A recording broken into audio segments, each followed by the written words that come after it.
ماں باپ کے نافرمان نے لکھا ہے اپنے مکتوبات میں کہ ماں باپ کے نافرمان کو دنیا میں سزا ملنی طے ہے۔ جو اپنے خاص کر لوگ باپ کی بڑی بدتمیزی کرتے، بے حرمتی کرتے ہیں، تو پیارے کریم رسول صلی اللہ علیہ وسلم نے فرمایا کہ ماں کے پیروں کے نیچے، اور جنت کہاں رکھی جی؟ ماں کے پیروں کے نیچے۔ جنت کہاں رکھی؟ وہ بولو جنت کہاں رکھی؟ ماں کے پیروں کے نیچے۔ جنت ماں کے پیروں کے نیچے، سارا سرمایہ ماں کے پیروں کے نیچے۔ اور قربان جاؤں محمد الرسول اللہ صلی اللہ علیہ وسلم پر، ایک لفظ میں ہی ساری بات مکمل کر دی۔ فرمایا جنت ماں کے قدموں کے تلے ہے، لیکن باپ جنت کا دروازہ ہے۔ اب تیری مرضی ہے اسے کھول کے رکھ، تیری مرضی ہے اس کو بند کر دے۔ تو باپ جنت کا دروازہ ہے۔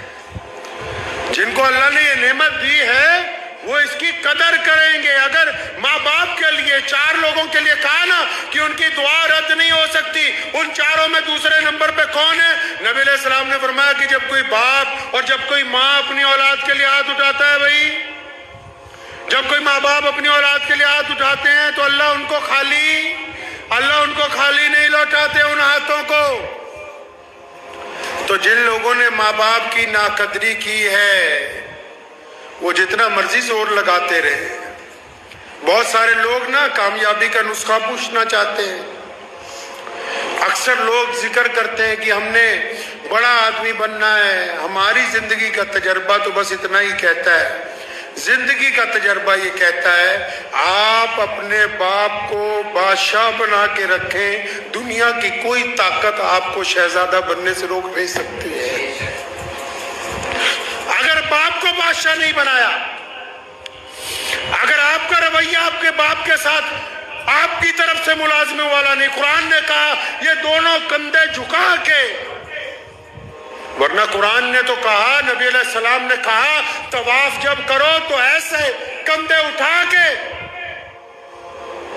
کہ دشمن یہ نہ سمجھے کہ تم کمزور ہو۔ لیکن جب ماں باپ کی بات آئی تو فرمایا یہ دونوں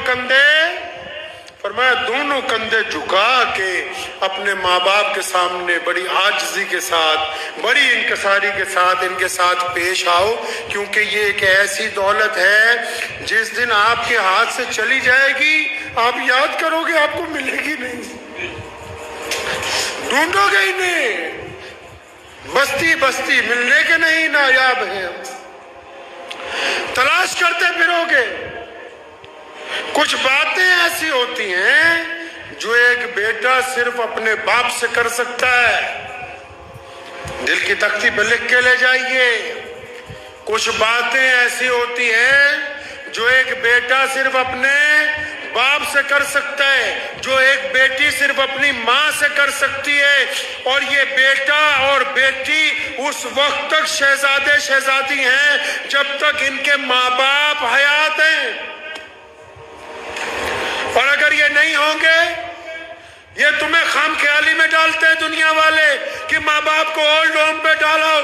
جن کے ماں باپ اولڈ ہوم میں زندگی گزارتے ہیں ان سے بدقسمت بچے دنیا میں کوئی دوسرے نہیں، ان سے زیادہ بدقسمت بچے نہیں ہو سکتے دوسرے کوئی۔ جنہوں نے اپنے ماں باپ کو یتیم خانے کے اندر ڈال دیا ہو، ان سے زیادہ ہی بدقسمت کون ہو سکتا ہے؟ تو ان ماں باپ کے تو روزانہ اگر پیر دبائے جائیں، ماں باپ کی خدمت کی جائے، ماں باپ کے چہرے کو بار بار دیکھ لیا جائے۔ بہت سارے لوگ ایسے جن کو ابھی یہ بات سمجھ نہیں آئے گی، لیکن اگر ادھر باپ کی جان نکلی ادھر سارا کچھ سمجھ آ جائے گا تمہیں ایک منٹ میں کیا ہو گیا یہ۔ کئی یہ سمجھتے ہیں کہ نہیں ہمارے باپ کو عقل نہیں ہے، جس نے تمہیں پال پوس کے اتنا بڑا کر دیا اس کو اللہ نے تم سے کئی سو گنا زیادہ عقل دی ہے۔ ٹھیک ہے وہ اسکول میں نہیں پڑھا، ٹھیک ہے اس کو عربی نہیں آتی، ٹھیک ہے اس کو انگریزی بولنی نہیں آتی، مان لو اس کو حساب کرنا نہیں آتا، لیکن آنکھوں کی جو اندر ارادے ہیں، چہرے کے جو خد و خال ہیں، انسان کا جو مزاج ہے، آپ کی طبیعت کس وقت کیا چاہتی ہے، یہ ایک باپ سے زیادہ دنیا میں کوئی نہیں سمجھ سکتا۔ یہ بچہ بھوک کے لیے تڑپ کے آیا کہ پیسے مانگنے آیا، کہیں گھومنے کی اجازت مانگنے آیا کہ کسی سے نکاح کی اجازت لینے کے لیے آیا ہے، یہ غصے میں آیا ہے کہ محبت میں آیا ہے؟ تمہاری چال کو، تمہاری ڈھال کو اگر کوئی سمجھ سکتا ہے پہلی نگاہ کے اندر تو وہ صرف آپ کا باپ ہے، اس کے علاوہ یہ صرف ہے ہی کسی کے اندر نہیں ہے۔ تو جن کو اللہ نے یہ نعمت دے رکھی ہے میرے بھائی، اللہ نے جن حضرات کو یہ نعمت دی ہے کہ چاہے ماں باپ 80 سال کے ہو جائیں، 90 سال کے ہو جائیں، چاہے ماں باپ 100 سال کے ہو جائیں۔ میں نے اپنی دادی محترمہ رحمت اللہ علیہ کا ایک واقعہ مجھے یاد آتا ہے۔ میرے والد، اللہ نے ان کو بڑی عزت عطا فرمائی، پوری دنیا میں جاتے تھے، ہزاروں لوگ ساتھ ہوتے تھے۔ تو میں نے اپنی دادی کو دیکھا آخری عمر میں کہ جب والد صاحب رحمت اللہ علیہ گھر سے نکلتے تھے تو انہوں نے بلا کے کہنا کہ بیٹا حبیب ایسا ہے، سامان رکھا ہے؟ جی ہاں رکھا ہے۔ فلاں چیز بیگ میں رکھی ہے؟ فلاں دوائی رکھی ہے۔ تو خود بذات خود بستر پہ ہونے کے باوجود، تو ایک دن میں بذات خود ذہن میں سوچتا رہا کہ یہ جس بندے کو ہماری دادی نصیحت کرتی ہے اس کے ساتھ تو 50 لوگ چل رہے ہیں، اتنے خادم ہیں، ہر جگہ آگے پیچھے گاڑیوں کا ریل پیل ہے۔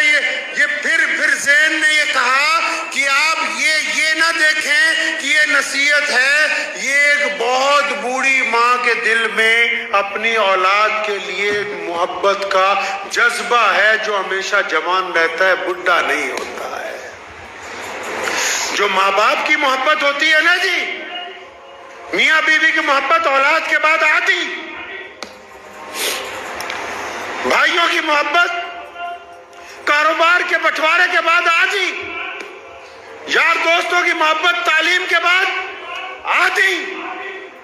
کائنات میں اگر کوئی محبت جو روح کا رشتہ، جو خون کا رشتہ، جو ہڈیوں کا رشتہ، جو جسم کے ساتھ اگر کوئی جڑا ہوا رشتہ ہے جو دن بدن عروج پر جاتا ہے دور ہونے کے باوجود، وہ صرف باپ کا، ماں کا رشتہ، اس کے علاوہ کوئی اور رشتہ ہے ہی نہیں ہے۔ تو میری ان سب نوجوانوں سے گزارش ہے، ان سب بھائیوں سے، بہنوں سے، بیٹیوں سے جن کے ماں باپ زندہ ہیں، اپنے ماں باپ کی قدر کر لو۔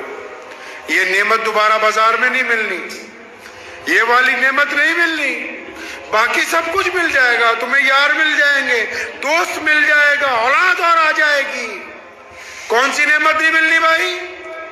ماں اور باپ والی نعمت نہیں ملنی۔ اور باپ کی صفت میں ایک اور تاریخی بات بتاتا چلوں آپ کو۔ آج آپ نے اکثر دنیا میں دیکھا ہوگا، آپ نے اکثر دنیا میں دیکھا ہوگا کہ آپ دنیا کے کسی ملک میں چلے جاؤ، آپ نے اکثر دیکھا ہوگا باپ پہلے مر جاتے ہیں۔ دیکھا، باپ پہلے مر جاتا ہے گھر میں۔ کیوں؟ اکثر گھروں میں آپ جاؤ، لوگوں کا باپ پہلے مرتا ہے۔ کیوں؟ اس پر بوجھ اتنا ڈالا گیا ہے، اس کے کندھوں پر بوجھ اتنا ہے، اور اللہ نے اس کو طاقت ایسی دی ہے کہ یہ اپنے غم رو کے دردناک طریقے سے نہ اپنی پریشانی اپنی بیوی کو کہتا ہے، نہ اپنی پریشانی اپنی اولاد کو کہتا ہے۔ اس لیے باقی رشتے والے لمبی عمریں گزارتے ہیں، لوگوں کا باپ زیادہ دیر زندہ نہیں رہتا ہے۔ بوجھ اتنا ہے اس کے اوپر، لیکن اس کی خودداری دیکھو، بوجھ کو برداشت کرتا ہے، قبر کو قبول کر لیتا ہے۔ اور قربان جاؤں، حدیث پاک میں آیا قیامت والے دن ماں باپ کی تڑپ بچوں کے لیے ختم نہیں ہوگی، جنت میں چلے جائیں گے، تب بھی اللہ سے سوال کریں گے، ماں بھی اور باپ بھی، کہ یا اللہ ساڈے بچے کتنے، بچے کہاں ہیں؟ اور پھر اللہ نے بڑی شان رکھی ہے ان کی، اللہ نے ماں باپ کی بڑی شان رکھی ہے۔ پھر یہ نہیں کہا کہ جاؤ اپنے بچوں سے مل